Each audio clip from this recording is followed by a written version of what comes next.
আসসালামু আলাইকুম, ডক্টর নাসিরউদ্দিন কাজল, associate professor urology. এখন আমি কথা বলবো খুব কমন একটা সমস্যা রোগীদের, সেক্স প্রবলেম। বিশেষ করে পুরুষ মানুষরা এসেই বলবে আমার সেক্সুয়াল সমস্যা। কি ধরনের সমস্যা সেটা সে অনেক সময় ক্লারিফিকেশন করতে পারে না।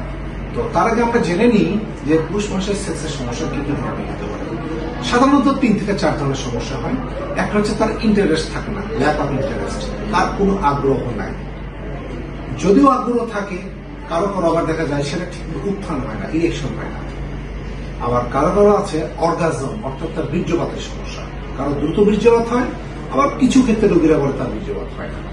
সো কোন ধরনের সমস্যা এটা রোগী যদি একটু ক্লিয়ার বলে, রোগী যদি ক্লিয়ার নাও বলে, আমরা ডাক্তার সাধারণত জিজ্ঞেস করে ক্লিয়ার করে নিয়ে যে ধরনের সমস্যা ধরা পড়লো তার চিকিৎসা লাগবে।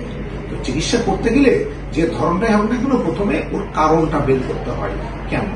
তো কমন যে কারণগুলো থাকে সেই কারণগুলো আমরা বের করার চেষ্টা করি। এর মধ্যে কমনলি যেগুলো থাকে, সাধারণত রোগীরা খুব স্ট্রেস যারা থাকে, খুব টেনশনে থাকে, খুব ডিপ্রেশনে থাকে, তাহলে তাদের হয়। অথবা রোগীর যদি অন্য কোনো শারীরিক সমস্যা থাকে, যেমন ডায়াবেটিস থাকলে হয়, প্রেশার যদি আনকন্ট্রোল থাকে তাহলে হয়, পুরুষ সঙ্গে তার রক্ত চলাচল যদি কম থাকে, তার রক্ত নালী যদি ব্লক থাকে তাহলে হয়, আঘাতজনিত কারণে, এই সমস্ত কারণে সাধারণত দেখা যায় তার ইরেকশন ঠিক মতো হয় না। তো এই কারণগুলো বের করে আমরা রোগগুলো নিশ্চিত করার চেষ্টা করি, তারপর রোগীকে চিকিৎসা করি। চিকিৎসা রোগীকে সাধারণত সাইকোথেরাপি লাগে। তার কি সমস্যা, যদি স্ট্রেস থাকে, টেনশন থাকে, সেগুলো সমাধান করতে হবে। ডায়াবেটিস থাকলে কন্ট্রোল করতে হবে, প্রেশার থাকলে সেটা অয়েল কন্ট্রোল করতে হবে।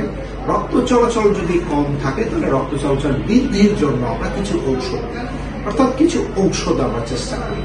যদি ঔষধে ভালো হয় তো ভালো, যদি ঔষধে উন্নতি না হয়, যদি সাইকোথেরাপিতে উন্নতি না হয়, তাহলে সে সমস্ত রোগীদের সেক্সুয়াল প্রবলেম, যদি ইরেকশন প্রবলেম, উত্তরজনিত সমস্যা, তাদেরকে আমরা সাধারণত পেনাইল প্রস্থেসিস নামে একটা অপারেশন করি। এবং এটা খুবই সুন্দর একটা অপারেশন।